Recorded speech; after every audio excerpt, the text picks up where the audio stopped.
ಹಂಗೀಗ ನಿಮ್ಮ ಪಾರ್ಟಿನಲ್ಲಿ ಭಿನ್ನಾಭಿಪ್ರಾಯಗಳಿಲ್ವಾ? ಪ್ರಜಾಪ್ರಭುತ್ವ ರೀತಿಯಲ್ಲಿ ಇವರು ಯಾರು ಯತ್ನಾಳ್ ಅವರು ಮತ್ತೆ ವಿಜೇಂದ್ರ ಅವರು ಏನೆಲ್ಲ ಮಾತಾಡ್ತಾರೆ ಅನ್ನೋದು ನಿಮಗೆ ಗೊತ್ತಿದೆಯಲ್ವಾ? ಸರ್, ಅದರಿಂದ ಕೂತ್ಕೊಳ್ರಿ ಇದರಿಂದ ಏನು ಎಫೆಕ್ಟ್ ಆಗಲ್ಲ. ಕೂತ್ಕೊಳ್ಳಿ ಇದರಿಂದ ಏನು ತೊಂದರೆ ಆಗಲ್ಲ. ಯಾರೋ ಒಬ್ರು ಹೇಳಿದ ತಕ್ಷಣನೇ ಅಭಿಪ್ರಾಯ ಹೇಳಿದ ತಕ್ಷಣ ಅವ್ರ ಅಭಿಪ್ರಾಯ ಹೇಳಿರ್ತಾರೆ. ನಿಮ್ಮಲ್ಲಿ ಎಷ್ಟು ಭಿನ್ನಾಭಿಪ್ರಾಯಗಳು ಯಾವ ಮಟ್ಟಕ್ಕೆ ಹೋಗಿದೆ ಅದನ್ನೆಲ್ಲ ನಾನು ಪ್ರಸ್ತಾಪ ಮಾಡಕ್ ಹೋಗಲ್ಲ ನಾನು, ಮತ್ತೆ ಅಗತ್ಯನೂ ಕೂಡ ಇಲ್ಲ. ಸೊ ನಾನು ಇದು ಅಭಿರುಚಿಹೀನ ಅಂತ ಅಷ್ಟೇ ಹೇಳಿದ್ದೀನಿ.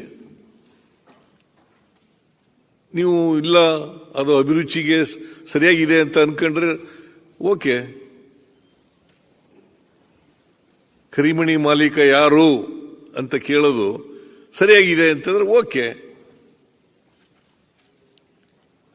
ಜನ ತೀರ್ಮಾನ ಮಾಡ್ತಾರೆ ಅಂತಿಮವಾಗಿ. ಜನ ತೀರ್ಮಾನ ಮಾಡ್ತಾರೆ ಅಂತಿಮವಾಗಿ. ಹಂಗೀಗ ನಿಮ್ಮ ಪಾರ್ಟಿನಲ್ಲಿ ಭಿನ್ನಾಭಿಪ್ರಾಯಗಳಿಲ್ವಾ? ಪ್ರಜಾಪ್ರಭುತ್ವ ರೀತಿಯಲ್ಲಿ ಇವರು ಯಾರು ಯತ್ನಾಳ್ ಅವರು ಮತ್ತೆ ವಿಜೇಂದ್ರ ಅವರು ಏನೆಲ್ಲ ಮಾತಾಡ್ತಾರೆ ಅನ್ನೋದು ನಿಮಗೆ ಗೊತ್ತಿದೆಯಲ್ವಾ? ಸರ್, ಅದರಿಂದ ಕೂತ್ಕೊಳ್ರಿ ಇದರಿಂದ ಏನು ಎಫೆಕ್ಟ್ ಆಗಲ್ಲ. ಕೂತ್ಕೊಳ್ಳಿ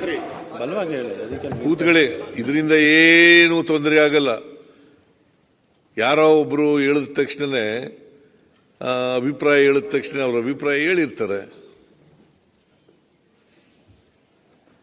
ನಿಮ್ಮಲ್ಲಿ ಎಷ್ಟು ಭಿನ್ನಾಭಿಪ್ರಾಯಗಳು ಯಾವ ಮಟ್ಟಕ್ಕೆ ಹೋಗಿದೆ ಅದನ್ನೆಲ್ಲ ನಾನು ಪ್ರಸ್ತಾಪ ಮಾಡಕ್ ಹೋಗಲ್ಲ ನಾನು, ಮತ್ತೆ ಅಗತ್ಯನೂ ಕೂಡ ಇಲ್ಲ. ಸೊ ನಾನು ಇದು ಅಭಿರುಚಿಹೀನ ಅಂತ ಅಷ್ಟೇ ಹೇಳಿದ್ದೀನಿ. ನೀವು ಇಲ್ಲ ಅದು ಅಭಿರುಚಿಗೆ ಸರಿಯಾಗಿದೆ ಅಂತ ಅನ್ಕೊಂಡ್ರೆ ಓಕೆ. ಕರಿಮಣಿ ಮಾಲೀಕ ಯಾರು ಅಂತ ಕೇಳೋದು ಸರಿಯಾಗಿದೆ ಅಂತಂದ್ರೆ ಓಕೆ. ಜನ ತೀರ್ಮಾನ ಮಾಡ್ತಾರೆ ಅಂತಿಮವಾಗಿ. ಜನ ತೀರ್ಮಾನ ಮಾಡ್ತಾರೆ ಅಂತಿಮವಾಗಿ.